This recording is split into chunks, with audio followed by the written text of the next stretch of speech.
Thanks for watching.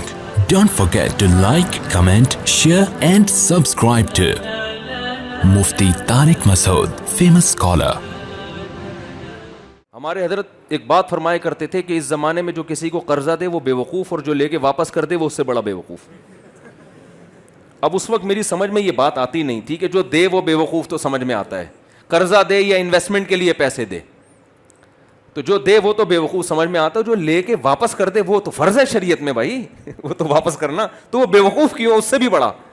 تو اب تجربے کے بعد جب ہمارے پیسے ڈوبے ہیں نا، سمجھ میں آیا کہ اصل میں وہ اس سے بڑا بیوقوف اس لیے کہ اس کو پتا تھا اگر میں واپس نہیں کروں گا تو یہ میرا کچھ بھی نہیں بگاڑ سکتا، پھر بھی واپس کر رہا ہے. تو اتنا نیک آج کل کوئی نہیں ہوتا کہ اللہ کی وجہ سے واپس کرے، وہ حماقت کی وجہ سے واپس، وہ سمجھ رہے یہ میرا کچھ بگاڑ دے گا، وہ یہ سمجھ رہے کہ یہ مجھ سے پیسے عدالت کے ذریعے پولیس کے ذریعے نکلوا لے گا، تو یہ بیوقوف ہے، یہ بہت بڑا بیوقوف ہے.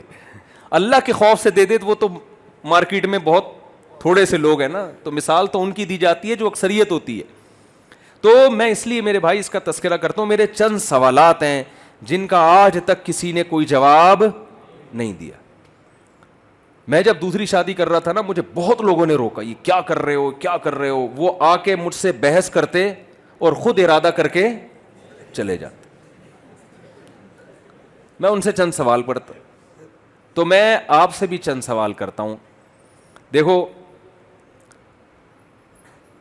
ہم یہ فرض کر لیتے ہیں لڑکے اور لڑکی برابر مقدار میں پیدا ہوتے ہیں، حقیقت میں ایسا ہے نہیں. یہ فیملی پلاننگ والے کہتے ہیں کہ یہ برابر ریشو ہے، حقیقت میں یہ ریشو برابر، لڑکیوں کی شرح پیدائش لڑکوں سے زیادہ. اس کی ٹیکنیکل دلیل دوں گا میں، زیادہ آپ کو شماریات اور حسابیات اور کیلکولیٹر کی طرف نہیں لے کے جاؤں گا. دیکھو، ہمارے ہاں فیملی پلاننگ کا بڑا رواج بڑھ رہا ہے. فیملی پلاننگ کا مطلب ہے 2 بچے ہی اچھے. اب آپ مجھے بتاؤ، جس کے 2 بچوں میں ایک بیٹا ہو گیا وہ تو 2 کے بعد بند کرا دے گا، جس کے بیٹا نہیں ہوا وہ بیٹے کی لالچ میں نسل بڑھائے گا کہ نہیں بڑھائے گا؟ یہ لازمی حصہ ہے.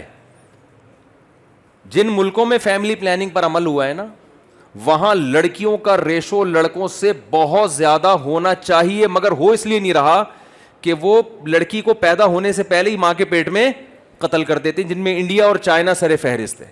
اب ہم تو یہ قتل کر نہیں سکتے. علامہ ابن کثیر نے لکھا ہے کہ پیدا ہونے کے بعد زندہ دفن کرنا اور ماں کے پیٹ میں مار دینا، یہ جرم میں دونوں چیزیں برابر ہیں، یہ قتل نفس ہے. تو انہوں نے تو اس کا یہ حل تلاش کیا، بھائی میاں بیوی الٹرا ساؤنڈ کرتے ہیں کہ بھائی لڑکا ہے تو آنے دو، ایک لڑکی بھی آنے دو، اس کے بعد اگر لڑکا ہے تو ٹھیک ہے، نہیں ہے تو مار دو پیٹ میں. وہ تو یہ کرتے ہیں، اور اس پہ بڑے قانون بھی بن رہے ہیں، وہاں کی حکومتیں قانون سازی کر رہی ہیں کہ بھائی یہ اس پہ پابندی لگائی جائے. لیکن قانون سے ہر چیز تھوڑی حل ہوتی ہے. اب جس معاشرے میں، مجھے ایک بات بتائیے، فیملی پلاننگ خاندانی منصوبہ بندی پر عمل ہوتا ہو تو وہاں لڑکیوں کا گروتھ ریشو لازماً بڑھے گا. بیٹے کی لالچ میں 6 بیٹیاں ہوں گی، بیٹی کی لالچ میں 6 بیٹے نہیں ہوتے. یہ ایک ایسی گراؤنڈ ریئلٹی ہے جس کا کوئی انکار نہیں کر سکتا. تبھی ہمیں یاد ہے بچپن میں حکومت نے بورڈ لگائے ہوتے تھے کہ لڑکی بھی اللہ کی نعمت ہے، بیٹے کی لالچ میں کنبا نہ بڑھائیں. یہ بورڈ لکھے ہوتے تھے کیونکہ ان کو یہ تھا یہ جو گروتھ ریشو ہے نا یہ نیچرل نہیں ہے. جب نیچرل ہوتا ہے تو کسی کے 6 بیٹے ہو گئے تو دوسرے کے 6 بیٹیاں ہو گئیں. اب جب یہ نیچرل نہیں رہا ہے تو لڑکیوں کا ریشو کیا ہو گیا؟ بڑھ گیا. تو اب آپ بتاؤ، پیدائش میں لڑکیاں لڑکوں سے زیادہ ہو گئیں کہ نہیں ہو گئیں؟ دوسری بات، میڈیکل سائنس یہ کہتی ہے بچپن میں لڑکوں میں جو ریزسٹنٹ پاور ہے بیماریوں کے خلاف مدافعت وہ کم ہوتی ہے، لڑکیوں میں زیادہ. بچپن کی جو موتیں ہیں ان میں لڑکوں میں موت کا گروتھ ریشو لڑکیوں سے، بچیوں سے، بالغ ہونے کے بعد نہیں، بچپن میں لڑکوں کا مرنے کا امکان زیادہ ہوتا ہے بیماریوں سے.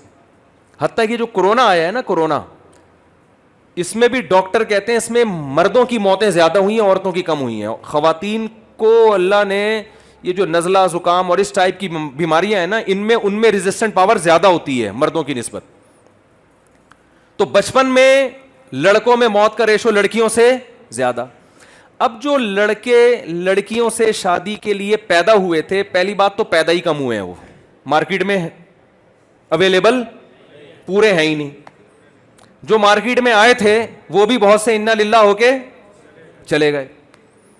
اب جب یہ بالغ ہوتے ہیں تو بلوغت کے بعد بیماریوں سے موت کا ریشو دونوں میں برابر ہے.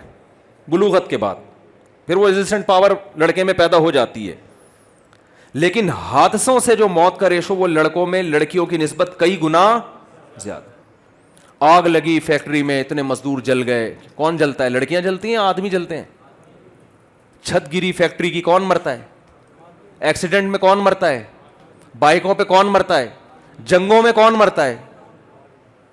دہشت گردی میں کون مرتا ہے بھائی؟ مرد مرتے ہیں نا. تو اب مجھے ایک بات بتاؤ کہ جو مرد لڑکیوں سے نکاح کے قابل تھے وہ مارکیٹ سے مزید شارٹ ان حادثوں کے نتیجے میں ہو گئے کہ نہیں ہو گئے؟ پھر جو تھوڑے سے آپ جیسے نیک لوگ بچے ہیں ٹھیک ہے, اب جو تھوڑے سے مارکیٹ میں رہ گئے ہیں, ان تھوڑے سو میں ہوتا کیا ہے کہ سارے نکاح کے قابل نہیں ہوتے. دیکھو لڑکی میں نکاح کا قابل ہونا کوئی وصف نہیں ہے, کیونکہ الرجال قوامون علی النساء, ذمہ دار مرد ہوتا ہے, عورت گھر کا سربراہ کون ہوگا؟ مرد ہے. تو سربراہ میں کوالٹیز کا ہونا ضروری ہے, کماتا ہو, جاب کرتا ہو, بزنس ہو. کھلانا کس نے ہے؟ مرد نے کھلانا ہے نا. لڑکیوں میں تو نہیں ہے نہ کھلائیں, وہ نئی جاب کر رہی ہیں, جاب لیس ہو, ایک جماعت نہیں پڑھی ہوئی ہو, وہ نکاح کے قابل ہے یا نہیں؟ بلکہ بہت سے تو کہہ رہے ہیں تمہیں پڑھی لکھی چاہیے ہی نہیں, وہ شرط لگا رہے ہوتے ہیں. تو اب آپ بتاؤ سارے مرد کیا جاب پر ہوتے ہیں یا بہت سے جاب لیس بھی ہوتے ہیں؟ بہت سے روڈیں ناپتے رہتے ہیں. وہ ان لوگوں کی فہرست میں داخل ہوتے ہیں جن کے بارے میں حدیث میں آتا ہے وَمَن لَّمْ يَسْتَطِعْ فَعَلَيْهِ بِالصَّوْمِ, جن میں استطاعت نہیں ہے, کوئی نکاح کرنے کے لیے تیار ہی نہیں ہے, جیبیں خالی پڑی ہوئی ہیں بیچارے کی, اور غربت کی وجہ سے لوگ کیا کر دیتے ہیں؟ انکار, رشتہ نہیں دیتا کوئی. تو ایسے لوگوں کو نبی نے کیا فرمایا؟ ایسی خواتین کے لیے کوئی حدیث نہیں ہے, کیونکہ اسلام میں عورت کا کنوارا رہنا ممکن ہی نہیں ہے. ایک عرب عالم آئے بیت المکرم میں, ان کو کسی نے پرچی دے دی کہ بیٹیاں ہیں دعا کریں ان کی شادی ہو جائے. تو عرب حیران ہو گئے, یار بیٹیوں کی شادی کے لیے کون دعا کرواتا ہے؟ انہوں نے ہمیشہ بیٹوں کی شادی کی دعاؤں کی پرچیاں تو آئی تھیں ان کے پاس, بیٹیوں کے لیے پہلی دفعہ انہوں نے پرچی دیکھی تھی.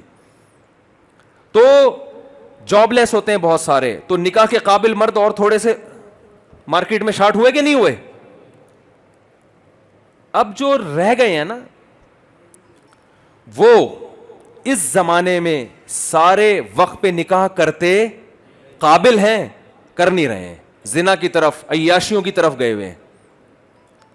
نشے کا ریشو لڑکیوں میں نہیں ہے, بہت کم ہے لڑکوں میں. آپ اپنی بہن بیٹی کسی شرابی, کسی چرسی, کسی ہیروئنچی کو نہیں دے سکتے. یہ ہیروئن, شراب اور چرس کے نشے کی لعنت, اس کا ریشو لڑکیوں کی نسبت لڑکوں میں کئی گنا زیادہ ہے. تو اب نکاح کے قابل مرد مارکیٹ سے مزید شارٹ ہوئے کہ نہیں ہوئے؟ کیا خیال ہے بھائی؟ اب مجھے ایک بات بتاؤ, اچھا یہ جو شارٹ ہو گئے نا, ان میں بھی بہت سے, اچھا جو قابل رہ گئے وہ میں نے ایک بتایا وہ کرتے بھی نہیں ہیں, کہتے ہیں زنا کرو, شراب, ادھر ادھر عیاشی میں لگتے ہیں, یعنی وہ نشے میں تو نہیں ہوتے لیکن عیاشی میں ہوتے ہیں. پھر جو مزید تھوڑے سے لوگ رہ گئے, ان میں سارے یہاں شادی نہیں کرتے, یورپ میں جا کے گوریوں سے, جیپنیز سے, چائنیز سے بھی نکاح کرتے ہیں, اپنی قوم کی عورتوں کو وہ چھوڑ دیتے ہیں. لیکن آپ کے لیے یہ ممکن نہیں ہے کہ آپ اپنی بہن بیٹی کی شادی کسی انگریز سے کرو, وہ اس کا امکان ہی نہیں ہے نا, وہ میچ چلے گا ہی نہیں یہ رشتہ. تو نکاح کے قابل مرد اور تھوڑے سے رہ گئے کہ نہیں رہ گئے؟ تو ان تھوڑے سے آدمی کو کہتا ہوں, جو میں اور آپ 8-10 آدمی بچے ہیں, اگر ہم کیلکولیشن کریں نا, میں ہو گیا, آپ 4 ہو گئے, یہی ہو گئے, یا ان جیسے جو نہ شراب پیتے ہیں, جو کما بھی رہے ہیں, جو عدل بھی کر سکتے ہیں. تو یہ اگر ایک بیوی کر رکھیں گے, اس کا مطلب وہ قوم کی باقی عورتوں کا بیڑا غرق کر رہے ہیں. اور کل اللہ کی قسم اٹھا کے کہتا ہوں, بہت بڑے پیمانے پر قوم کے جو مرد دوسری شادی نہیں کر رہے, جو مسائل دوسری لڑکیوں کو ہیں, ان کی بیٹیوں کو بھی انہی مسائل سے گزرنا پڑے گا. میں سمجھا پا رہا ہوں اپنی بات؟ ایک صاحب نے مجھے بتایا کہ میں بڑے مالدار آدمی, مجھے انہوں نے کہا کہ یار میں دوسری شادی کرنا چاہتا ہوں, وزیر کی بیٹی سے انہوں نے پہلی شادی کی ہوئی تھی.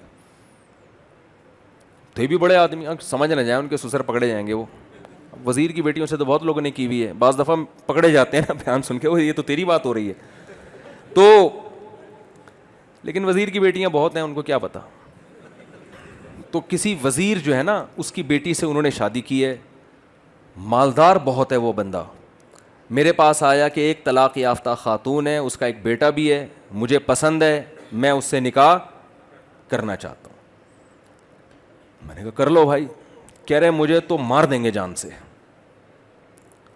یعنی اگر پتہ چل گیا. میں نے کہا دیکھو چھپ کے شادی کرنا اچھا کام نہیں, لیکن حضرت عمر سے پہلے, اسلام لانے سے پہلے صحابہ چھپ کے نماز پڑھتے تھے کہ نہیں پڑھتے تھے؟